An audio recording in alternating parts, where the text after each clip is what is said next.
नमस्कार। आप सबका इस छोटे से प्यारे से चैनल उद्देश्य द पावर ऑफ लर्निंग में स्वागत है। मेरा नाम दीपक पांडे है। हम फिजिक्स पे चर्चा करेंगे, है ना। और फिजिक्स की एक नई ब्रांच आज स्टार्ट करते हैं जिसको हम कहते हैं इलेक्ट्रोस्टैटिक। तो बात करेंगे हम बेसिकली क्या होता है इलेक्ट्रोस्टैटिक। इलेक्ट्रोस्टैटिक्स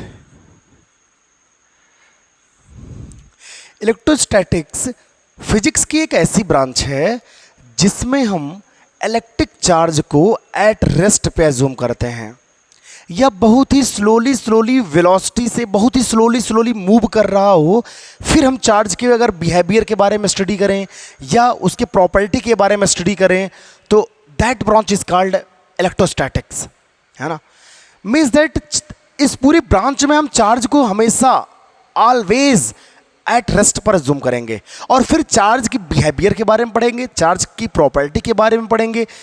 और इस ब्रांच को तो इलेक्ट्रोस्टैटिक्स कहते हैं। तो डिफिनीशन अगर लिखने की बात आती है कि डिफिनीशन क्या है इलेक्ट्रोस्टैटिक्स की, तो हम लिखते हैं the branch of physics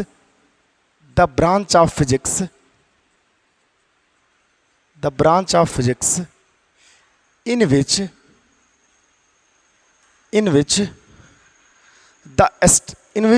study the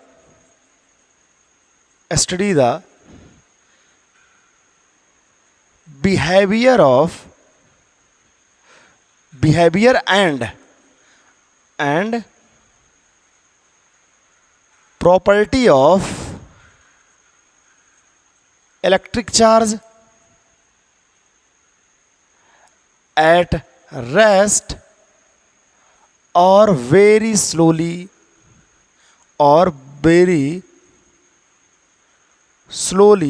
moving charge।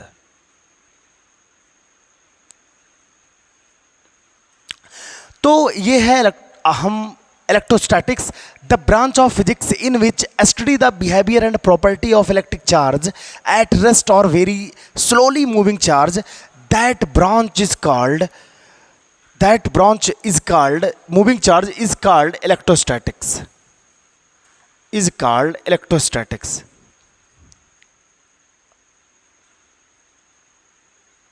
बोलो भाई, सही है क्या? That branch is called electrostatics. अब इलेक्ट्रोस्टैटिक्स की जब बात आती है तो इसमें सबसे पहले हम लोग जो पढ़ते हैं वो पढ़ते हैं इलेक्ट्रिक चार्ज के बारे में। क्या होता है इलेक्ट्रिक चार्ज? क्या होता है electric charge? Electric charge matter की फिजिकल प्रॉपर्टी है। किसी भी मटेरियल की फिजिकल प्रॉपर्टी होती है। किसी मटेरियल के पास ज़्यादा होती है, किसी के पास थोड़ा कम होती है, लेकिन होती सबके पास है। जैसे कुछ मटेरियल्स हैं तो वो ज़्यादा चार्ज कैरी कर सकते हैं, कुछ मटेरियल से चार्ज को थोड़ा कम कैरी करते हैं या शो करते हैं, ऐसे हो सकता है। बट ये फिजिकल प्रॉपर्टी हर मैटर के पास होती है। तो अगर कोई पूछता है कि what is the electric charge, तो सिंपल सी बात है सर कि अगर कोई बॉडी कोई ऑब्जेक्ट किसी एन अदर ऑब्जेक्ट को अपनी ओर अट्रैक्ट करे या रिपेल करे।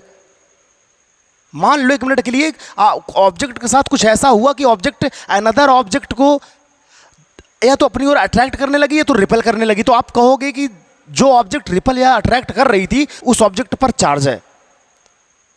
क्या है? चार्ज। विदाउट इलेक्ट्रिक चार्ज की कोई बॉडी रिपेल भी नहीं कर सकती है और ना ही अट्रैक्ट कर सकती है। तो ये प्रॉपर्टी है, ये जो है फिजिकल प्रॉपर्टी है मटेरियल की। तो क्या लिखते हैं अगर आता कि व्हाट इज इलेक्ट्रिक चार्ज, तो हम लिखते हैं इफ एनी ऑब्जेक्ट अट्रैक्ट और repel to any other object, if any object attract or repel to any other object, then said to be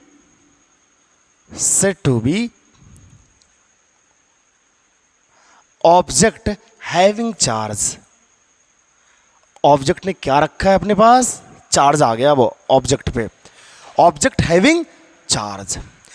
तो अगर कोई बॉडी अनदर बॉडी को अट्रैक्ट करती या रिपेल करती है तो उस बॉडी पर, उस ऑब्जेक्ट पर क्या होगा? इलेक्ट्रिक चार्ज होगा। और अगर जब तक बॉडी रिपेल या अट्रैक्ट नहीं कर रही तब तक आप नहीं कह सकते कि बॉडी के पास क्या होगा? इलेक्ट्रिक चार्ज है ना। तो ये एक अच्छा, ये that is a physical property of, that is physical property of, physical property of, property of material. ये मटेरियल का फिजिकल प्रॉपर्टी है। कैसी प्रॉपर्टी है? Physical property. और एक बात बता दें, that is extensive property, that is extensive property. Extensive property ऐसी प्रॉपर्टी होती है जो मटेरियल के मास पर डिपेंड करती है। तो चार्ज मास पे डिपेंड करता है ऑब्जेक्ट का, किसी ऑब्जेक्ट का कितना मास है उसी हिसाब से उस पर इलेक्ट्रिक चार्ज हो सकता है। तो इसलिए इसे एक्सटेंसिव प्रॉपर्टी कहते हैं। इलेक्ट्रिक चार्ज है। अब बात करते हैं कि इलेक्ट्रिक चार्ज कितने टाइप की होती है। तो ये तो क्लियर हुआ होगा तुम्हें कि इलेक्ट्रिक चार्ज क्या है। इलेक्ट्रिक चार्ज जब किसी बॉडी को हम रब्ड करते हैं किसी अनदर बॉडी के पास, तो वो बॉडी के अंदर एक प्रॉपर्टी आ जाती है, वो अनदर बॉडी की या तो अट्रैक्ट करती है या तो रिपेल करती है। तो जब कोई बॉडी किसी अनदर बॉडी को अट्रैक्ट करे या रिपेल करे तो हम कहते हैं उस बॉडी के पास क्या है? इलेक्ट्रिक चार्ज है। अब बात आती है कि एक साइंटिस्ट थे, उनका नाम था फ्रैंकलिन, बेंजामिन फ्रैंकलिन। तो बेंजामिन फ्रैंकलिन ने क्या सजेस्ट किया? बेंजामिन फ्रैंकलिन ने सजेस्ट किया, उन्होंने इलेक्ट्रिक चार्ज के बारे में क्या बताया? किसने बताया? पहले तो बेंजामिन फ्रैंकलिन की बात करेंगे। बेंजामिन फ्रैंकलिन, बेंजामिन फ्रैंकलिन ने बताया कि इलेक्ट्रिक चार्ज 2 टाइप का होता है। Electric charge are 2 type.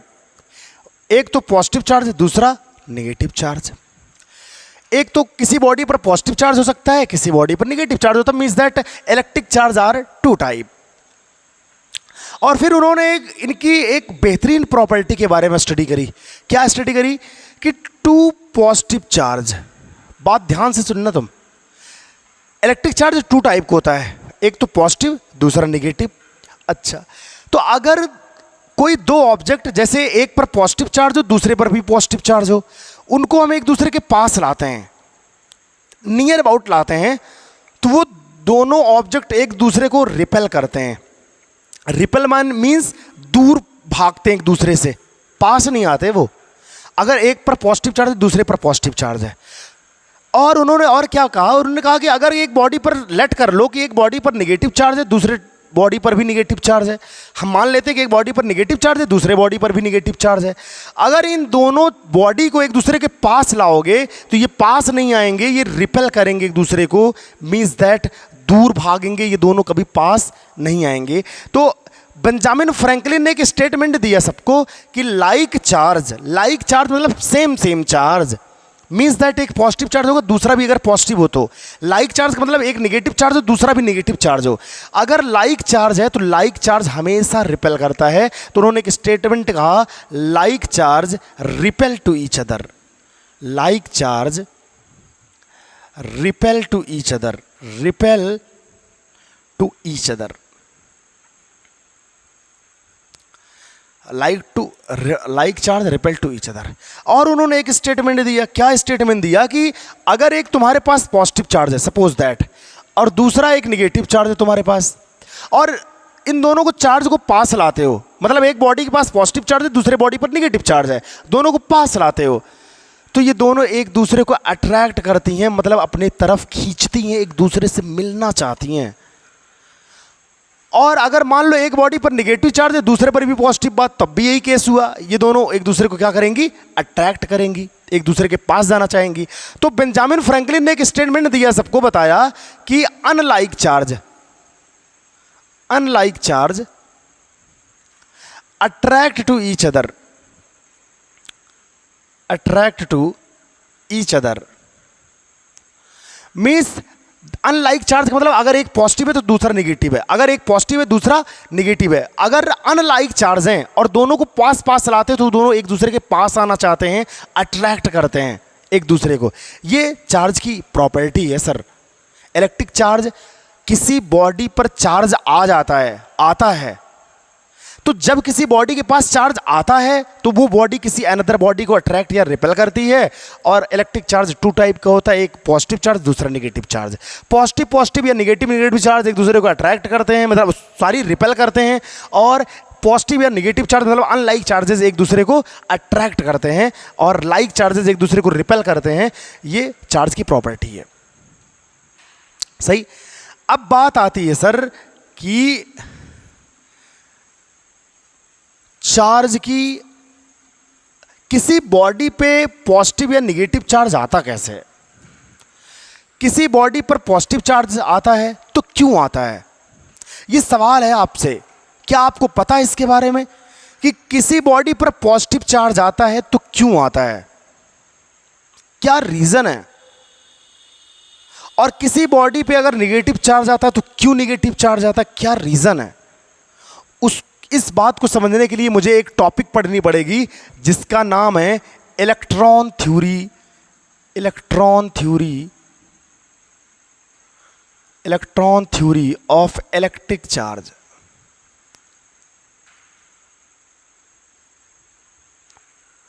Electron theory of electric charge. Electron theory क्या करता है, ध्यान समझिएगा। इलेक्ट्रिक चार्ज की बेसिक इंफॉर्मेशन तुम्हें यहां से मिलेगी, मजा आ जाएगा सर, सच बता रहे हैं हम। एक बार सुनना तुम, electron theory of electric charge क्या होता है। जैसे दुनिया का जो भी जितना भी ऑब्जेक्ट है जो तुम्हें दिखाई देता है, जैसे तुम्हारी मेज, कुर्सी, चेयर, स्किन, बाल, कपड़े, कुछ भी हैं, वो छोटे छोटे पार्टिकल से मिलकर बने हैं। दुनिया के लगभग ऑब्जेक्ट जो भी हैं आसपास देखे जाते हैं वो लगभग छोटे छोटे पार्टिकल से मिलकर बने, बहुत टिनी पार्टिकल से मिलकर बने हैं। उन पार्टिकल्स को हम लोग कहते हैं एटम। बहुत ही स्मॉल पार्टिकल होता है, ये विजुअल नहीं है हमको ऐसे। तो एटम से मिलकर बनता है। जितनी भी बॉडी हैं सब एटम से मिलकर बनी हैं। एटम के बारे में काफ़ी रिसर्च हुई, बहुत सारी इंफॉर्मेशन मिली, बहुत से एक्सपेरिमेंट हुए। तो एक्सपेरिमेंट पता क्या चला, एटम अप्रोक्सीमेटली स्फेरिकल है।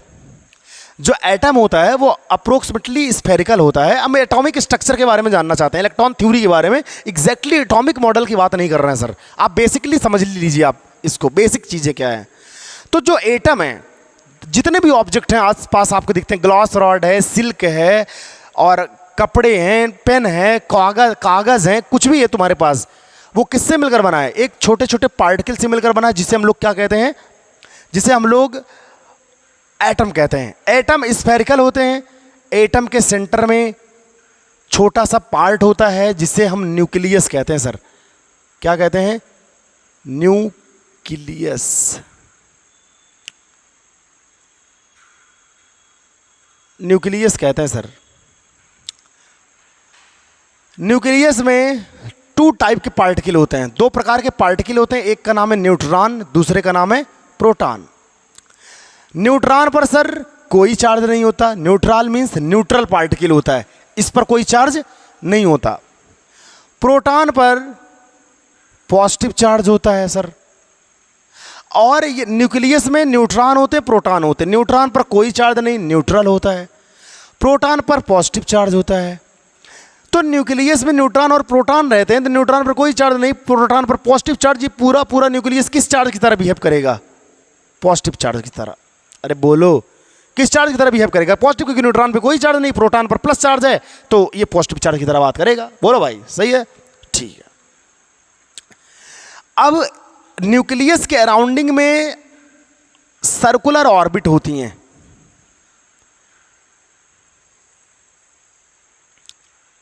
सर्कुलर ऑर्बिट होती हैं। जो इलेक्ट्रॉन होता है इन्हीं सर्कुलर ऑर्बिट में मूव करता रहता है।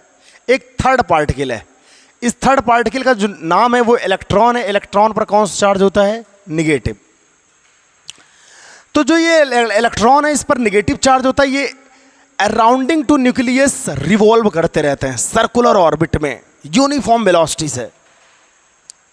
इलेक्ट्रॉन पर नेगेटिव चार्ज होता है। तो अब आप बताओ, proton like as positive charge, क्योंकि न्यूक्लियस प्रोटॉन पॉजिटिव चार्ज है और न्यूक्लियस में न्यूट्रॉन और प्रोटॉन होते हैं। तो न्यूट्रॉन पर कोई चार्ज नहीं होता, प्रोटॉन पर प्लस चार्ज होता है। पूरा पूरा न्यूक्लियस किसकी तरह बिहेव करता है? पॉजिटिव चार्ज की तरह बिहेव करता है। किसकी तरह? पॉजिटिव चार्ज की तरह। अरे यार, पॉजिटिव चार्ज की तरह बिहेव करेगा क्योंकि न्यूट्रॉन पर कोई चार्ज नहीं, प्रोटॉन पर पॉजिटिव चार्ज। ये पूरा न्यूक्लियस पॉजिटिव चार्ज की तरह बिहेव करेगा। इलेक्ट्रॉन जो इसके अराउंडिंग में रिवॉल्व कर रहते हैं, इलेक्ट्रॉन पर नेगेटिव चार्ज होता है। अब बताओ, क्या ये न्यूक्लियस इन इलेक्ट्रॉन्स को अपनी ओर अट्रैक्ट नहीं करेगा? अभी तुमने बेंजामिन फ्रैंकलिन का स्टेटमेंट पढ़ के आया है अभी कि पॉजिटिव और negative charge means that unlike charge attract to each other. तो ये न्यूक्लियस क्या है? इलेक्ट्रॉन को अपनी ओर खींचे रहता है। इस इलेक्ट्रॉन को भी, इस इलेक्ट्रॉन, जितने भी ऑर्बिट में जितने भी इलेक्ट्रॉन होते हैं सबको अपनी ओर अट्रैक्ट किए रहता है। मींस दैट एक इलेक्ट्रोस्टैटिक फोर्स लगाता है इलेक्ट्रॉन्स पे, एक फोर्स लगाता है जिसे इलेक्ट्रोस्टैटिक फोर्स कहते हैं और अपनी ओर अट्रैक्ट किए रहता है। लेकिन ये जो न्यूक्लियस है ना, ये सबसे कम फोर्स सबसे आउटर मोस्ट के इलेक्ट्रॉन्स पर लगाता है। सबसे दूर वाले इलेक्ट्रॉन पर सबसे कम बल लगा पाता है न्यूक्लियस। और अगर बात की जाए कि सबसे ज़्यादा बल किस पे लगाता है, सबसे ज़्यादा फोर्स किस पे लगाता है, तो सबसे पास वाले इलेक्ट्रॉन पे। जो सबसे नियरर इलेक्ट्रॉन होंगे उन पर ज़्यादा फोर्स लगाएगा न्यूक्लियस एज कंपेयर टू दूर वाले इलेक्ट्रॉन से। तो पास वाले इलेक्ट्रॉन पर कम बल लगाएगा, ज़्यादा बल लगाएगा, और दूर वाले इलेक्ट्रॉन पे बहुत ही कम बल लगाएगा। लेकिन सभी ये न्यूक्लियस जो है, जो पॉजिटिव चार्ज की तरह बिहेव करता है, ये सभी पर अपने एक फोर्स लगाता है जिसे इलेक्ट्रिक फोर्स कहते हैं, और ये अट्रैक्शन फोर्स होता है, अपनी ओर अट्रैक्ट किए रहता है। इन जनरल, किस केस में? इन जनरल केस में, इन जनरल किसी भी एटम में number of electron is equal to number of proton. इलेक्ट्रॉनों और प्रोटॉनों का जो नंबर होता है इन जनरल, मतलब सामान्य स्थिति में, किसी भी ऑब्जेक्ट में, किसी भी एटम में जो नंबर ऑफ इलेक्ट्रॉन और प्रोटॉन होते हैं उनकी वैल्यू एक समान होती है, जिसकी वजह से एटम इनिशियली एट न्यूट्रल होता है। सो एटम न्यूट्रल। एटम क्या होता है सर? न्यूट्रल होता है। क्यों? क्योंकि मान लेते हैं, एक मिनट के लिए हम मान लेते हैं इसमें 5 प्रोटॉन है, न्यूक्लियस में कितने प्रोटॉन है, तो उनका बिहेवियर होगा कैसा? पॉजिटिव चार्ज की तरह। अब इसमें नेगेटिव इलेक्ट्रॉन रिवॉल्व कर रहे हैं एटम में, न्यूक्लियस के आउटसाइड। न्यूक्लियस के आउटसाइड, एटम के इनसाइड, डिफरेंट सर्कुलर ऑर्बिट में, डिफरेंट सर्कुलर ऑर्बिट में इलेक्ट्रॉन रिवॉल्व कर रहा है। अब इसमें जो प्रोटॉन है उस पर पॉजिटिव चार्ज है, यहां जो रिवॉल्व कर रहे हैं इलेक्ट्रॉन पर नेगेटिव चार्ज है। हम कह रहे हैं कि मान लो हमारे पास 5 प्रोटॉन है, उन पर पॉजिटिव चार्ज है, और कितने इलेक्ट्रॉन है? 5 इलेक्ट्रॉन है, इलेक्ट्रॉन पर नेगेटिव चार्ज है। अगर इनका टोटल निकालोगे तुम, तो टोटल इनका इफेक्ट कितना हो जाएगा? 0। हम कैंसिल नहीं करेंगे क्योंकि चार्ज कैंसिल नहीं होते सर। हाँ, इनका इफेक्ट कैंसिल हो जाता है एक दूसरे से। प्रोटॉन पर पॉजिटिव चार्ज, इलेक्ट्रॉन पर नेगेटिव चार्ज है, तो इन दोनों का जो इफेक्ट है ना वो इक्वल होता है, और कैंसिल होके टोटली जो चार्ज आता है एटम पे या ऑब्जेक्ट पे वो कितना होता है? 0। तो तुम बताओ मुझे, जब हम पेन को रब्ड नहीं करते और कागज के टुकड़े के पास ले जाते हैं, तो बताओ कागज के टुकड़े को अट्रैक्ट करता है? नहीं करता, क्योंकि उस पर चार्ज नहीं आता। वो इनिशियली क्या होता है? न्यूट्रल होता है। ऐसे तुम्हारे पास जितनी भी ऑब्जेक्ट दिखते हैं वो इनिशियली क्या होते हैं? न्यूट्रल। इनिशियली सर न्यूट्रल होते हैं। न्यूट्रल होने का मतलब उस पर चार्ज की वैल्यू 0 होती है। क्यों? क्योंकि उसमें number of electrons is equal to number of proton होते हैं। जितने इलेक्ट्रॉन होते हैं उतने ही प्रोटॉन होते हैं। चलो, ये बात समझ में आती है तुम्हें?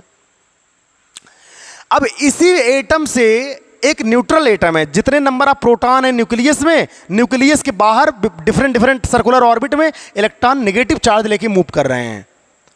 तो इस पूरे एटम को अगर देखा जाए तो जितने नंबर ऑफ प्रोटॉन होते हैं उतने नंबर ऑफ इलेक्ट्रॉन होते हैं, दोनों एक दूसरे के इफेक्ट को कैंसिल करते हैं, इसलिए पूरा एटम न्यूट्रल होता है तुम्हारा, कोई चार्ज नहीं होता। इसी एटम से मिल मिलकर बनता है तुम्हारा ऑब्जेक्ट। कोई भी ऑब्जेक्ट मान लो तुम, तो जब एटम पे चार्ज नहीं है और इसी एटम से मिलकर ऑब्जेक्ट बना है तुम्हारा, तो बताओ ऑब्जेक्ट पर कितना चार्ज होगा? कोई नहीं। जाहिर सी बात है, कोई नहीं। तो तुम्हारा ऑब्जेक्ट इसी एटम से मिलकर बनता है तुम्हारा ऑब्जेक्ट। ऑब्जेक्ट भी क्या होगा? न्यूट्रल होगा। जाहिर सी बात है, ऑब्जेक्ट भी क्या होगा सर? न्यूट्रल होगा। तो इनिशियली हर एक एटम, हर एक ऑब्जेक्ट क्या होता है? न्यूट्रल, उस पर कोई चार्ज नहीं होता। ठीक है, अब कहानी आगे की समझते हैं सर, आगे क्या होना है। अब मान लेते हैं कि हम ऑब्जेक्ट को रब्ड करते हैं, मान लेते हैं ऑब्जेक्ट को क्या करते हैं? रब्ड करते हैं। तो जब हम ऑब्जेक्ट को रब्ड करते हैं तो उनके बीच हीट प्रोड्यूस होता है, हीट प्रोड्यूस होता है। हीट एक फॉर्म है एनर्जी का। जब हम किसी दो ऑब्जेक्ट को, दो वस्तु को आपस में रब्ड करते हैं, रगड़ते हैं, तो हीट प्रोड्यूस होता है। जब वो हीट ऑब्जेक्ट में इंटर करता है तो सब, और ऑब्जेक्ट में इंटर करता है तो एटम में इंटर करता है, और जब एटम में इंटर करता है तो सबसे पहले वो किससे मिलता है? आउटर मोस्ट ऑर्बिट के इलेक्ट्रॉन से। जब हम दो बॉडी को रब्ड करेंगे तो हीट प्रोड्यूस होगी, वो हीट एटम में इंटर करेगी तो सबसे पहले मुलाकात होगी किससे? उसकी इलेक्ट्रॉन की। वो भी कैसे इलेक्ट्रॉन की? आउटर मोस्ट सेल वाले इलेक्ट्रॉन की, ऑर्बिट के इलेक्ट्रॉन्स की। और ये इलेक्ट्रॉन हीट को एब्जॉर्ब कर लेगा। तो बात को समझो अच्छे से, एटम का ये न्यूक्लियस है, न्यूक्लियस लाइक पॉजिटिव चार्ज है, और सपोज दैट ये इलेक्ट्रॉन है। जैसे हीट आया, इस इलेक्ट्रॉन ने हीट को एब्जॉर्ब कर लिया, इस इलेक्ट्रॉन ने हीट को एब्जॉर्ब कर लिया, एब्जॉर्ब किया और एनर्जेटिक हो गया सर, एनर्जेटिक हो गया। एनर्जी लेके ये अपने एटम से बाहर चला गया। अब न्यूक्लियस जो है इस इलेक्ट्रॉन को अपनी ओर अट्रैक्ट नहीं कर पाएगा। क्यों? क्योंकि ऑलरेडी ये आउटर मोस्ट सेल ऑर्बिट का इलेक्ट्रॉन है, इस पर ऑलरेडी बहुत ही स्मॉल फोर्स लगा रहा था न्यूक्लियस। अब इसे एनर्जी मिल गई बाहर से, हीट के फॉर्मेट में एनर्जी मिली, तो ये इलेक्ट्रॉन भाई निकलेगा, क्योंकि इसको रोक नहीं पाएगा, न्यूक्लियस कम फोर्स लगाता है। इसको एनर्जी मिल गई, ये तुरंत अपने ऑर्बिट को छोड़ के, एटम को छोड़ के बाहर चला जाएगा। और ये बाहर जाके सब्सटेंस में, मटेरियल में, एटम एटम के बीच में जो डिस्टेंस होता, खाली स्थान होता, उसमें रैंडम मोशन करने लगता है। जैसे तुम्हें हम बता दें थोड़ा सा, एक जैसे ये तुम्हारा कोई एक ऑब्जेक्ट है, ये ऑब्जेक्ट होगा तो जाहिर सी बात है एटम से मिलकर बना होगा, एटम से मिलकर बना होगा। एटम, जब मान लो इलेक्ट्रॉन इस एटम से निकला तो ये इलेक्ट्रॉन निकल के रैंडम मोशन करता है सर, ऐसे ऑब्जेक्ट के बीच में जो फ्री स्पेस होते हैं वहां पर ऐसे रैंडम मोशन करता है free electron. That electron is called free electron. जब किसी एटम को बाहर से एनर्जी मिलती है, हीट एनर्जी मिलती है, तो उस एटम के आउटर मोस्ट सेल के इलेक्ट्रॉन, आउटर मोस्ट ऑर्बिट के इलेक्ट्रॉन एनर्जी को एब्जॉर्ब कर लेते हैं, एनर्जेटिक हो जाते हैं, एक्साइटेड हो जाते हैं, और न्यूक्लियस उनको रोक नहीं पाता, फिर अपनी तरफ अट्रैक्ट करता तो है, लेकिन क्योंकि ये एनर्जेटिक हो गए हैं तो ये अपने ऑर्बिट को, अपने एटम को छोड़कर बाहर चले जाते हैं।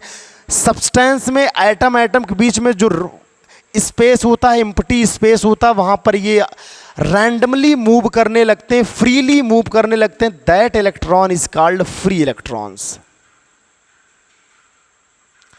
That electron is called free electron. अब बताओ, इन जनरल हमने कहा था एटम होता है न्यूट्रल, तो इस पर जितने पॉजिटिव चार्ज रहे होंगे उतने ही निगेटिव चार्ज रहे होंगे। Means that number of electron is equal to number of proton, इसलिए एटम न्यूट्रल रहा होगा। अब इसमें से एक इलेक्ट्रॉन निकल गया तो जायज़ सी बात है एक इलेक्ट्रॉन कम हो जाएगा इस एटम में, एक इलेक्ट्रॉन क्या हो जाएगा? डिफिशियंट हो जाएगा। मीन्स दैट इस एटम में अब डिफिशियंसी आ जाएगी इलेक्ट्रॉन की। इलेक्ट्रॉन की डिफिशियंसी आएगी तो हम ऐसा कह सकते हैं एक इलेक्ट्रॉन कम हो गया, या ऐसा कह सकते हैं कि इस एटम में एक नंबर ऑफ प्रोटॉन एक ज़्यादा हो जाएगा। जबकि प्रोटॉन के नंबर ऑफ प्रोटॉन चेंज नहीं होता, वही रहता जो पहले था इनिशियली। लेकिन ऐसा अजूम कर सकते हैं, जैसे अजूम कर सकते हैं, जैसे सपोज दैट मेरे पास 10 इलेक्ट्रॉन था इस एटम में, इनिशियली 10 इलेक्ट्रॉन था, तो इलेक्ट्रॉन पर नेगेटिव चार्ज, और 10 ही प्रोटॉन था पॉजिटिव चार्ज। ये दोनों एक दूसरे के इफेक्ट को कैंसिल कर लेते हैं, ठीक है। टोटल चार्ज कितना हो जाता है? 0। अब एक इलेक्ट्रॉन निकल गया सर, अब बताओ इस कितने इलेक्ट्रॉन बचे? 9। इलेक्ट्रॉन पर कैसा चार्ज होता है? निगेटिव। और प्रोटॉन कितने सर? प्रोटॉन 10 है, प्रोटॉन नहीं गया कहीं पे, प्रोटॉन 10 है तो +10। अब +10 में से 9 गया तो ऐसा समझ लो कि +1 बचता तुम्हारा, मीन्स दैट ये -9 इलेक्ट्रॉन जो हैं ये +9 इलेक्ट्रॉन के इफेक्ट को कैंसिल करेंगे, लेकिन एक प्रोटॉन के इफेक्ट को कैंसिल नहीं कर पाएंगे। इसलिए इस एटम पर एक पॉजिटिव चार्ज आ जाएगा, एक पॉजिटिव चार्ज आएगा, क्योंकि इससे कितने इलेक्ट्रॉन निकले? एक। अगर 2 इलेक्ट्रॉन निकलते तो कितने पॉजिटिव चार्ज आते? 2।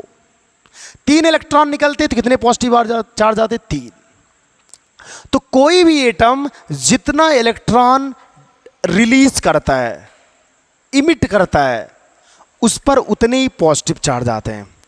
अच्छा, ऐसे एटम को, क्योंकि इलेक्ट्रॉन दे रहा है, इलेक्ट्रॉन निकाल रहा है, ये राजा दानी आदमी है ये, इसलिए ऐसे एटम को डोनर एटम कहते हैं। कैसा एटम कहते हैं? डोनर, क्योंकि ये दे रहा है इलेक्ट्रॉन, निकाल रहा है। इसकी, इस एटम की, इस मटेरियल के, इस एटम की प्रॉपर्टी इलेक्ट्रॉन को रिलीज करना, इसलिए इलेक्ट्रॉन को रिलीज कर रहा है ये एटम जितने इलेक्ट्रॉन को रिलीज करेगा उस एटम पर उतने पॉजिटिव चार्ज आएंगे। अब चूंकि इसकी कैपेसिटी इलेक्ट्रॉन को रिलीज करना, इसका नेचर है, इस मटेरियल के एटम का नेचर है इलेक्ट्रॉन को रिलीज करना, इलेक्ट्रॉन को देना, मींस दैट ये दैट ऑब्जेक्ट, इस एटम को हम लोग क्या कहना चाहते हैं? Donor atom. ठीक है, डोनर एटम कहना चाहते हैं। अब बताओ, अगर कोई ऑब्जेक्ट इस डोनर एटम से मिलकर बना हो, मींस दैट कोई मटेरियल, कोई ऑब्जेक्ट एक ऐसे एटम से मिलकर बना हो, जो ऐसे एटम से मिलकर बना हो जिनके एटम का नेचर हो इलेक्ट्रॉन को रिलीज करना, है ना, इलेक्ट्रॉन को निकालना, ऐसा नेचर हो उस मटेरियल के एटम का, तो उस एटम पर पॉजिटिव चार्ज आएगा। जब उस एटम पर पॉजिटिव चार्ज आएगा और उसी एटम से मिल पूरा ऑब्जेक्ट बनता है, मींस दैट डोनर एटम से जब मिलकर ऑब्जेक्ट बनेगा, तो बताओ उस ऑब्जेक्ट पर कौन सा चार्ज आएगा? Positive charge. तो बोलो ना, पॉजिटिव चार्ज आएगा कि नहीं आएगा? आएगा भाई, क्योंकि पूरा ऑब्जेक्ट किससे मिलकर बना है? डोनर एटम से मिलकर बना है, ऐसे एटम से मिलकर बना है जिसका नेचर है इलेक्ट्रॉन को रिलीज करना, पॉजिटिव चार्ज लाना अपने ऊपर, एक इलेक्ट्रॉन। तो इसलिए ऐसे ऑब्जेक्ट पर पॉजिटिव चार्ज आता है जो डोनर टाइप के एटम से मिलकर बने होते हैं। अच्छा, अब डोनर टाइप एटम में इलेक्ट्रॉन का क्या हो जाता है? इलेक्ट्रॉन इस एटम में डिफिशिएंट हो जाता है sir, deficient of electron, electron की कमी हो जाती है सर। ऐसे डोनर टाइप में एटम में इलेक्ट्रॉन की डिफिशिएंट हो जाता है, मतलब इलेक्ट्रॉन की कमी हो जाती है। इलेक्ट्रॉन की कमी की होने की वजह से इस पर पॉजिटिव चार्ज आ जाता है, सिंपल सी बात है। ठीक है, चलो बात और समझते हैं। मान लेते हैं कि आपके पास कोई एक ऐसा एटम है जिसका नेचर है इलेक्ट्रॉन को एब्जॉर्ब करना, जिसका नेचर है इलेक्ट्रॉन को एब्जॉर्ब करना। अगर उसका नेचर इलेक्ट्रॉन को एब्जॉर्ब करना, तो ये इलेक्ट्रॉन को एब्जॉर्ब करेगा, और ये एटम जब इलेक्ट्रॉन को एब्जॉर्ब करेगा तो समझ लो इसने लोन ले लिया है, ऋणी हो गया, ये कर्जीदार हो गया ये अनदर एटम का। मीन्स दैट इस पर इसने इलेक्ट्रॉन को एब्जॉर्ब कर लिया, तो इस पर कौन सा चार्ज आएगा? Negative charge. अच्छा, समझने के लिए एक बात और समझ सकते हैं, ये एटम इनिशियली क्या रहा होगा? Neutral. Means that number of electron equal to क्या रहे होंगे? Number of proton. हम एज्यूम कर लेते हैं इस पर -10 इलेक्ट्रॉन रहे होंगे, 10 प्रोटॉन रहे होंगे इनिशियली कंडीशन में। तो ये दोनों टोटल मिलकर टोटल चार्ज कितना हो जाएगा? 0। अब लेकिन हम मान लेते हैं इसने 1 इलेक्ट्रॉन एक्स्ट्रा ले लिया, तो पहले थे 10 इलेक्ट्रॉन, अब हो जाएंगे 11 इलेक्ट्रॉन, लेकिन नंबर ऑफ प्रोटॉन अब भी कितने रहेंगे? 10 ही रहेंगे।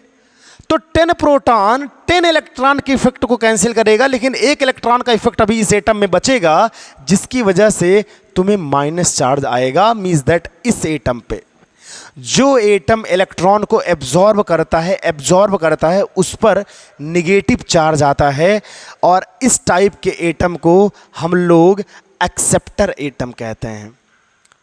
एक्सेप्टर एटम कहते हैं इस टाइप के एटम को हम लोग एक्सेप्टर एटम कहते हैं, मतलब एक्सेप्ट करता है इलेक्ट्रॉन को, अपने ले लेता है ये। और जो एटम इलेक्ट्रॉन को लेता है उस पर कौन सा चार्ज आता है, negative charge. Means that electron ज़्यादा, पहले कितने थे इलेक्ट्रॉन, मान लेते हैं सपोज दैट -10 थे, अब कितने हो गए -11।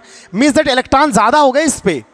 अगर इलेक्ट्रॉन ज़्यादा हो गए मतलब ये एक्सेस ऑफ इलेक्ट्रॉन, इलेक्ट्रॉन को क्या किया, एक्सेस हो गई, यहाँ पे इलेक्ट्रॉन की अधिकता हो गई, ज़्यादा हो गया इलेक्ट्रॉन, ज़्यादा हो गए, अधिक हो गए, इसलिए कहा जाता है कि इस एटम में इलेक्ट्रॉन के एक्सिस है, axis of electron and that the atom, in this atom electron ये एब्जॉर्ब कर लिया इलेक्ट्रॉन को, इसलिए इस पर कौन सा चार्ज है, नेगेटिव चार्ज। इसे कौन सा एटम कहते हैं, एक्सेप्टर एटम। अब तुम बताओ, सवाल आपसे है कि अगर कोई बॉडी एक्सेप्टर टाइप के एटम से मिलकर बनी होगी, मतलब ऐसे कोई ऑब्जेक्ट ऐसे एटम से मिलकर बना होगा जिसका नेचर होगा इलेक्ट्रॉन को एक्सेप्ट करने का, मतलब इलेक्ट्रॉन को ग्रहण करने का, तो वह एटम इलेक्ट्रॉन को ग्रहण करके नेगेटिव चार्ज हो जाएगा और पूरा का पूरा वो जो मटेरियल है वो इसी टाइप के एटम से मिलकर बना होगा। सारे एटम सेम प्रॉपर्टी के होंगे, किसी मटेरियल के किसी ऑब्जेक्ट के सेम नेचर के एटम से मिलकर फॉर्म होता है वो। तो अगर एक एटम एक्सेप्टर एटम है, दूसरा भी एक्सेप्टर होगा, तीसरा भी एक्सेप्टर, तो हर एटम पर नेगेटिव चार्ज आएगा। और बताओ पूरी बॉडी पर फिर कौन सा चार्ज आएगा, नेगेटिव। तो अगर कोई बॉडी एक्सेप्टर टाइप के एटम से मिलकर बनी है, एक्सेप्टर टाइप एटम से मिलकर बनी है, तो उस पर कौन सा चार्ज आएगा, नेगेटिव चार्ज। तो इस तरीके से किसी बॉडी पर पॉजिटिव चार्ज आता है, नेगेटिव चार्ज आता है। इनिशियली कोई भी बॉडी न्यूट्रल होती है, लेकिन इलेक्ट्रॉन के ट्रांसफॉर्मेशन से, इलेक्ट्रॉन के ट्रांसफ़र से एक बॉडी पर पॉजिटिव चार्ज आ जाता है, दूसरे पर नेगेटिव चार्ज आता है। एक बॉडी पर डिफिशिएंट ऑफ इलेक्ट्रॉन हो जाता है, दूसरी बॉडी पर एक्सेस ऑफ इलेक्ट्रॉन हो जाता है। डिफिशिएंट ऑफ इलेक्ट्रॉन माने इलेक्ट्रॉन की कमी होना, इलेक्ट्रॉन की उस एटम में इलेक्ट्रॉन कम हो जाना। जब किसी एटम में, किसी ऑब्जेक्ट में इलेक्ट्रॉन कम हो जाएंगे, उसका मास डिक्रीज कर जाएगा। क्यों मास क्या हो जाएगा, डिक्रीज कर जाएगा। बात ये भी समझ लो, लगे हाथ ये भी समझ लो। मास डिक्रीज क्यों होगा, पहले जितने इलेक्ट्रॉन थे उससे कम इलेक्ट्रॉन अब हो गए हैं, तो मास का इलेक्ट्रॉन, वैसे इलेक्ट्रॉन का जो मास होता है वो बहुत स्मॉल होता, वेरी स्मॉल होता, नेगलेक्ट कर सकते हो तुम कई बार। लेकिन फिर भी हम अगर तरीके से सोच रहे हैं तो पहले इलेक्ट्रॉन मेरे पास 10 था, अब एक इलेक्ट्रॉन की कमी आ गई इसके पास, इस एटम के पास 9 इलेक्ट्रॉन हो गए या 8 इलेक्ट्रॉन हो गए, तो बताओ वो एटम जो इलेक्ट्रॉन गया वो अपना मास लेके चला गया, तो मास में कमी नहीं आएगी। तो जब इलेक्ट्रॉन की किसी एटम में डिफिशियंसी होगी तो उसका मास, उस ऑब्जेक्ट का या उस एटम का मास डिक्रीज कर जाएगा। और जब कोई एटम या कोई ऑब्जेक्ट इलेक्ट्रॉन का एक्सेस करेगा, मतलब उसके नंबर ऑफ इलेक्ट्रॉन उसके पास बहुत ज़्यादा होंगे, तो बताओ वो उसके पास मास क्या होगा, मास उसका इंक्रीज कर जाएगा।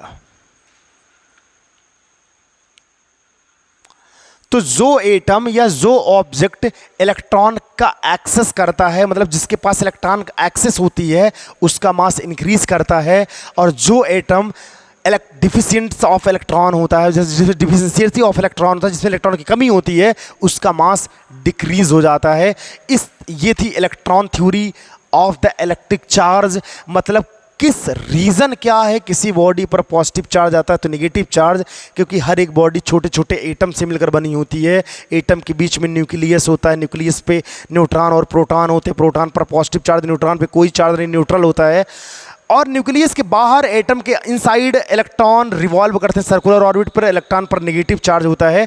पूरा एटम न्यूट्रल होता है इनिशियली इन जनरल, क्योंकि number of electron number of proton एक दूसरे के इक्वल होते हैं। लेकिन जब बॉडी को रब्ड करते हैं या कुछ करते हैं तो उनको बाहर से एनर्जी देते हैं, तो वो इलेक्ट्रॉन को रिलीज़ कर देते हैं। तो उस पर जो एटम इलेक्ट्रॉन को रिलीज़ करता है उस पर पॉजिटिव चार्ज आता है, और जो एटम या जो ऑब्जेक्ट इलेक्ट्रॉन को एक्सेप्ट करता है उस पर पॉजिटिव चार्ज आता है। इस तरीके से किसी भी बॉडी पर पॉजिटिव या नेगेटिव चार्ज आते हैं। और अभी आपने पढ़ा था इलेक्ट्रिक चार्ज में कि पॉजिटिव चार्ज एक दूसरे को रिपेल करते हैं, नेगेटिव चार्ज भी एक दूसरे को रिपेल करते हैं। लेकिन पॉजिटिव नेगेटिव चार्ज या नेगेटिव पॉजिटिव चार्ज मतलब unlike charges attract to each other. तो ये थी आपकी electron theory of electric charge.